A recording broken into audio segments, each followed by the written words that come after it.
Hello, हाय, नमस्कार, जय श्रीराम. आणि आज आपण जी रेसिपी बनवणार आहोत ती खूप सुंदर अशी रेसिपी आहे. तुम्हाला दिसतच आहे की आज आपण कोणती रेसिपी बनवणार आहोत. तर आज आपण बनवणार आहे लिंबूचं बारीक वाटलेलं लोणचं. तर त्यासाठी मी इथे 250 ग्रॅम लिंबू घेतलेले आहे आणि हे जे लिंबू आहे हे खूप मोठे आहे म्हणून 4च लिंबू आहेत.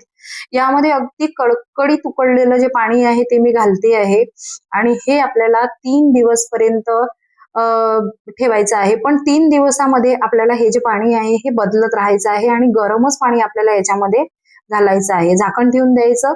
पहा, 3 दिवसानंतर मी याचं पाणी बदललेलं आहे आणि हे लिंबू असे दिसायला लागतात. याला कट करून घ्यायचे. तुम्हाला जशा आकारामध्ये वाटतात तसे तुम्हाला कट करायचे. त्याच्या बिया काढून घ्यायच्या आणि मिक्सरमध्ये याला जाडसर बारीकसर असा भरडा याचा वाटून घ्यायचा.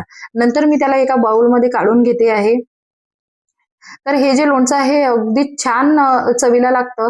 तर यामध्ये 2 टीस्पून मी घालते मीठ, त्याच्यामध्ये 1.5 टीस्पून मी घालते आहे हे तिखट आणि 2 कप मी याच्यामध्ये घालते साखर. तर यामध्ये आपल्याला एक गोष्ट लक्षात ठेवायची आहे की 1 कप जर आपलं बारीक वाटण झालेलं आहे लिंबूचं, तर आपल्याला त्याच्या 2 पटीनं साखर घालायची आहे.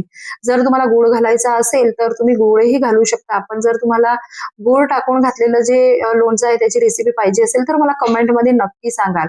तसंही तुम्हाला माझ्या रेसिपीज कशा वाटतात हे मला कमेंट करून नक्की सांगा.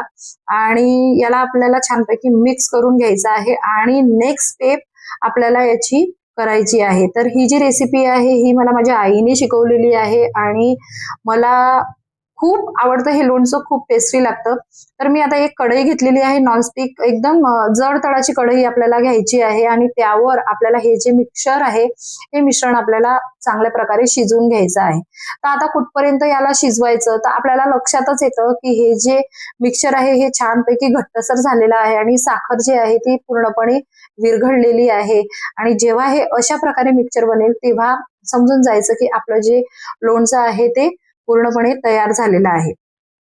तर पहा, आपल्या लोणच्याचा कलर सुद्धा चेंज झालेला आहे आणि पहा किती सुंदर झालेला आहे. याला पूर्णपणे थंड होऊ द्यायचं आणि थंड झाल्यानंतर याचं जे टेक्स्चर आहे, आणि हो, याची एक खासियत आहे की हे जे लोणचं आहे हे अशाच प्रकारे लालसर राहणार. तर तुम्हाला माझा जर हा व्हिडिओ तुम्हाला आवडला असेल तर माझ्या चॅनलला सबस्क्राईब नक्की करा.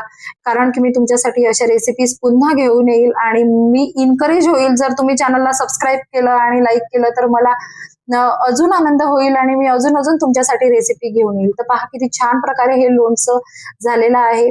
तर याला आपण एखाद्या काचेच्या बरणीमध्ये भरून ठेवू शकता आणि हे लोणचं वर्षभरही खराब होणार नाही. तर हा व्हिडिओ तुम्हाला कसा आवडला हे नक्कीच सांगा आणि तुम्ही एन्जॉय करा माझी ही लोणच्याची रेसिपी.